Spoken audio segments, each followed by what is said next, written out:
Soft ground at that time, they were big on TikTok and on Instagram. I gave you an example of me getting stopped from a flyover. The camera went, my phone was taken, and I had to pay to get the phone back. When you focus the camera on the person, like someone is like, "Why are you filming me? What are you doing?" You know, like, do we have criminals? We have a lot of criminals in Uganda. There was a time when hard times hit me. The small phone that I had that I was using at the time, it was X-Ray. I still had to sell that phone to survive. So I have no phone, you know, I'm not creating content at the time. I took about a year without creating content. Hey, what's up, everybody? It is Okello George Enock here. Content creator from Uganda, Africa. A travel content creator. Today I'm going to be hosted in your community, and I will be pleased to realize that you watch this to the very end. Dive deeper to my world, go to my channel, Okello George Enock, and hit the word subscribe. Keep up with me. Let's go, guys. All right, nice having you, Enoch. So you want to first tell us your life journey before the followers, before the recognition. Who are you really? I was a village boy with a global dream. I'd always wanted to travel the world. You know, I loved adventure. Even if I grew up in the village, adventure was all around me. And I wanted to travel the world. I wanted to create impact. I wanted to document stories. I wanted to tell the world that there is this side of Africa that probably the media has given you a wrong narrative. So that was Okello George Enock, a small boy in the village full of dreams. So what was happening in your life when you first picked up a camera and a phone to do content creation? I think it was both-sided. At first, it was like, okay, something is coming to reality. You know, I'm about to begin living a life that I wanted to live before. But also there was a little bit of nervousness, you know.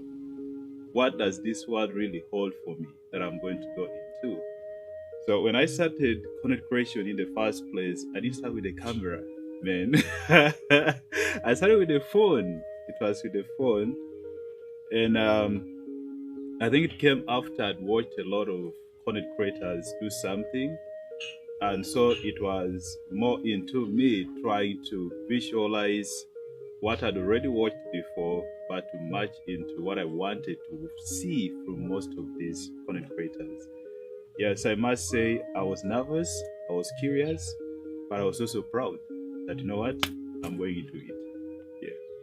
Okay, so was there a moment where you almost stopped creating? What happened in case there was a moment? A lot of moments.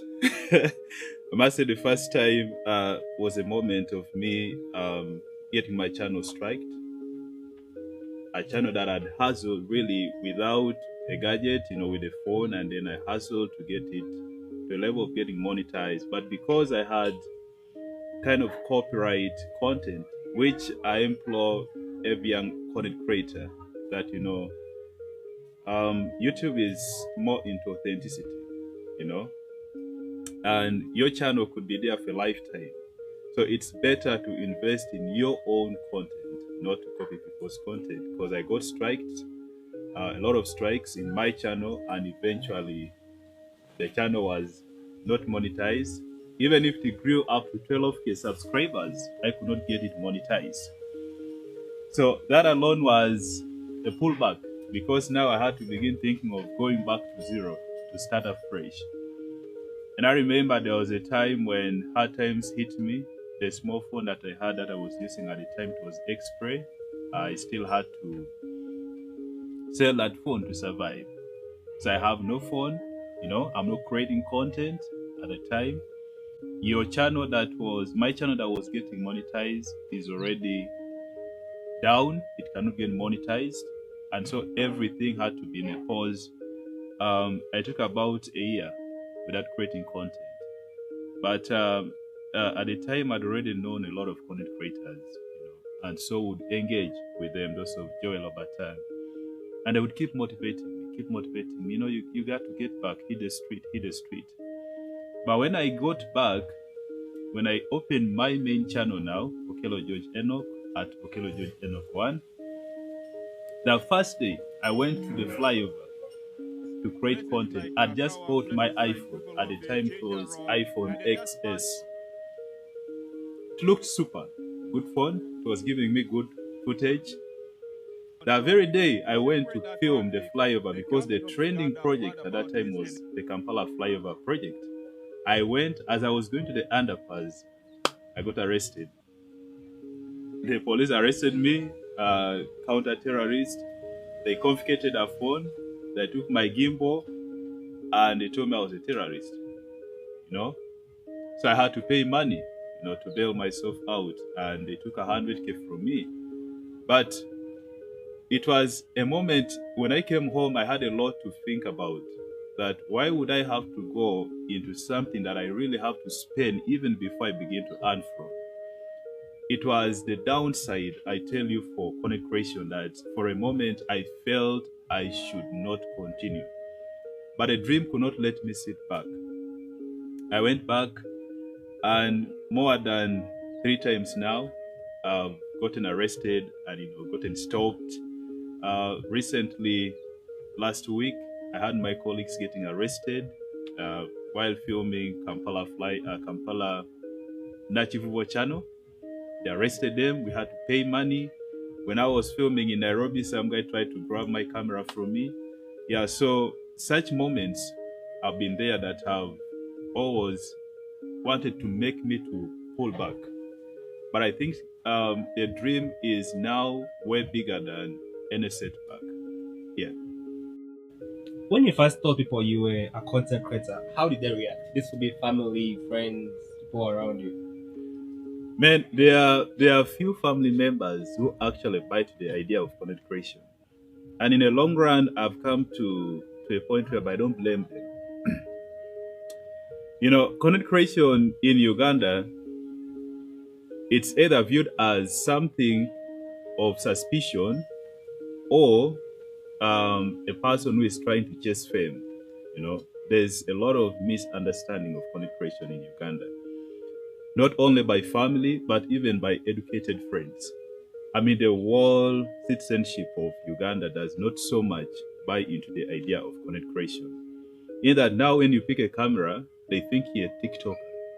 Why? Because many people are consumed with TikTok, and so they think like, those are TikTokers, they have just come to film, funny stuff and all this. But they forget the impact of content creation in a large and wider scope. So, people around me dished it out.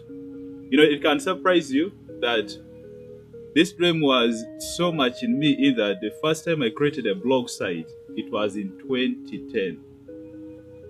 Way back when I was in my high school, I created a blog site, and all the guys around me were like, man, you're wasting time, because you as a content creator, there's something that you see. There's a certain kind of inspiration that you get. But a person who is not a content creator, who is not into content, they don't get it. They don't see it. They don't even see an opportunity for you to make it in life.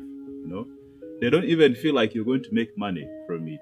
They don't think about the impact. They just only think about you probably wanting to, to associate with a certain group of people, but not like to create tangible impact in the community. So, my friends and family who were exposed took it positive, but of course with an eye that says that, okay, let's see how far you'll go. Yeah. And then the others completely could not take it serious. It was like for fun. And I remember when I created the second channel, I didn't even now share out because already the negative sentiment was there. And I didn't want to put myself in that level anymore. I said, let me chase it. People will get to subscribe when they get to see. My brother, the one who follows me, got to know of my channel this month, February 2026. And he has got to know about it when it's already a big channel. I've never sent my family, I've never told anyone of me that, this is my channel, go and subscribe. No. And I find it better because people now who come to the channel, people who come to watch my content are people who actually enjoy content creation, people who enjoy content and they give that energy, which I love. Yeah. Oh, that's very relatable. Why do you think society still doesn't fully respect content creation? I mean, starts from the leaders, you know, leaders themselves don't know content creation. I tell you the truth, if you go to Kenya, let me not generalize society. Let me put it as Ugandan society in this perspective, because I have seen difference um, in the way society views content creation and content creators. It's actually one of the biggest culture shocks that you get when you begin having travel content, you know, when you cross borders. Because in Nairobi, a Sunday is dedicated for content creators to create content in the streets of Nairobi, including admin streets. Talking about Moi Avenue, Kenyatta Avenue, where there are even immigration offices, there are parliaments, you find content creators there. And it's the governor that has given them that go ahead. When you come to Uganda, the police don't know what they call content creation. Or even if they know, they pay a deaf ear. I think for me, what actually is killing what is killing content creation in Uganda is the over politicization of everything. So they somehow feel like, oh, maybe those guys are spies, or maybe those guys are looking for some information, or maybe those guys are terrorists, you know. But I feel like content creation needs first to be absorbed, to be accepted in a national level. And so when content creation is accepted in national level, content creators begin to have recognition, you know, and that alone makes them to feel like they have a space in a society. And so the society also begins to understand that, okay, in us, there are people called content creators, and this is what they do. I think that's how we can blend in to society. Content creation and society need to coexist. Yeah. Yeah, that's very insightful, man. That's a lot. Now, go to the next category. Now, the question is, at what moment did you realize your content had real world impact? Well, for the first channel, I think I must say that this actually cuts across every content creator. You realize of the impact of your content when you begin to see an active comment section. You know, when people want to engage with your content, people want to speak about your content. When I created the second channel after getting the first channel banned, the first video I put was about the new terminal for Entebbe Airport, and I saw people from the diaspora speak in regard to that terminal. Like people who had gone to the diaspora when the terminals was in an old dilapidated state, and then now they saw something new and they started commenting, they started appreciating. I did a flyover successfully even after getting stopped, and people were appreciating the work. Then when I moved into soft crowd, man, that's where I got what they call an overwhelming experience about content creation, because previously guys would only comment, but in this time I got guys. The first guy sent money from Italy, sent about $700 for those kids. Then I had a guy from US. Actually, this February, he has added me into a group. They are rolling out. They are rolling out a website that will work like Netflix in Africa, and he has added me. I've seen in Uganda, it's only my contact, and I've seen a Kenyan contact, and I think I've seen South Africa. I talked to the guy. He's now like my friend. He's my buddy, but was from the videos. And that gentleman decided to be buying clothes for all those wrestlers. You know, he told me, let them go to the store. They pick what they want. I pay. You know, I've seen guys come from United Kingdom. I've seen a lot of impact. Even when we pushed for the ambulance for those guys, we raised about 120 million Ugandan shillings. I've seen a lot of things happen and giving hope to the hopeless. Yeah, I've really seen kids, you know, because there are a lot of people with talent. There are a lot of people who could actually do this. These are not the only guys who are doing wrestling. Not even in Africa. Just in Uganda, there are many kids who are trying to strive to the mainstream media. But it's until my first video blew out. That video got over 1 million views in one week. Yeah. It was crazy. A guy called me from Ghana and told me that I've got your contact from YouTube. And I just want to tell you that right now, I was watching the main channel for WWE and your channel premiered. I was like, man, you're joking. And he sent me a screenshot. They played and they were showing Okello George Enock, as they would show the action and all this, because Soft Ground main channel was very low. Yeah.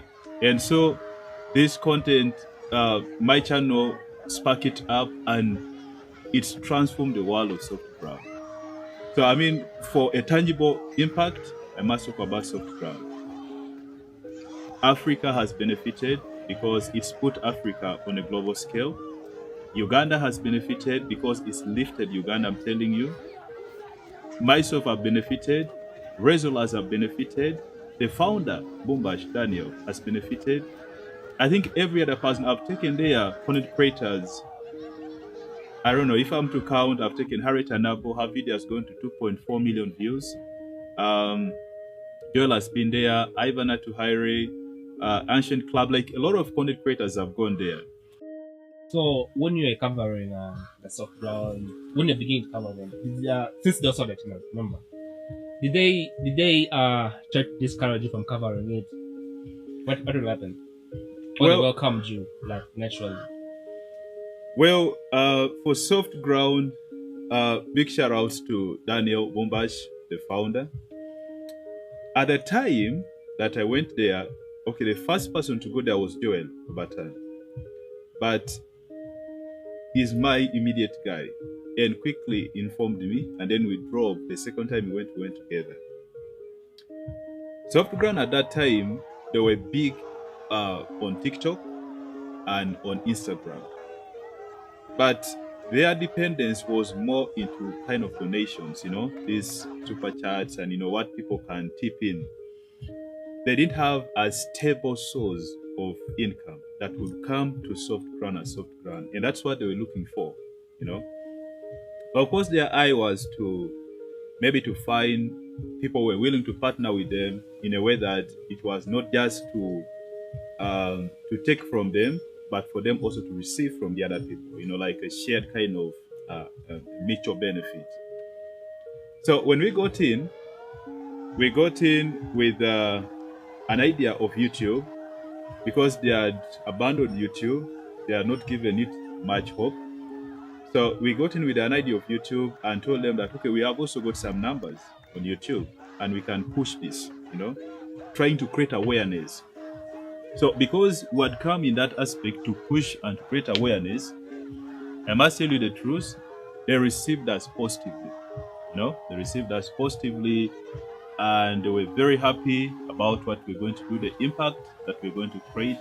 And really when that video went viral, I became the closest buddy to the owner of Soft Ground. The closest, he would call me anytime. He would call me even at night. I even remember fighting some wars when there was some kind of blackmails coming on X. Yeah, I would speak on his behalf, trying to prove it out. Yeah, but of course, as they grew, I think they got also external, people who came around and they started telling them, these YouTubers maybe are over benefiting from you. And so they started restricting. Yeah. But, getting it back, like, has anybody ever stopped me or tried to stop me? Yeah. Not in Soft Ground, but I've been tried severally to be stopped. I gave you an example of me getting stopped from the flyover. The camera went, my phone was taken, and I had to pay to get the phone back. We've been stopped trying to film uptown, the side of like Kololo, Upper Nakasero, and all that. And then the footage is deleted. I was again stopped filming when we're in the clock tower in Queensway with Joel. I was actually with Joel. and they deleted the footage. You know, um, I mean, I've had even just the recent time from Nachivo channel, they stopped us, but only that I was far from my friend that they arrested, and so I had to go and hide my camera. But for him, they took the camera and they had to delete the footage. So I must say I've been stopped. Many content creators have been stopped. And surprisingly, we've been stopped from filming by people who were actually supposed to encourage us to film. We're supposed to offer us a platform to film. Because the ultimatum of content creation that people give little attention is that content creation is right now the key factor in promoting any destination. Either as a country, as an individual, or organization, you have got to use content creators to promote. But you know, these people misunderstand a camera. They don't misunderstand you, they don't misunderstand me. The problem is a camera. And sometimes I've always asked a question, do we have a lot of criminals in Uganda? I mean, why do we fear camera? when you focus the camera on the person, like someone is like, why are you filming me? What are you doing? You know? Like, do we have criminals? And I think it's just, you know, goes back to the fact that we are not so much civilized to the extent that we understand the camera and feel okay with the camera and know that we are pushing a positive narrative about ourselves, our culture, the people, the country, and the society. I think when we reach that level, then we will stop getting stopped. But as for now, they will stop you. I assure you. Yeah. What is the hardest thing people don't see about being a content creator with influence?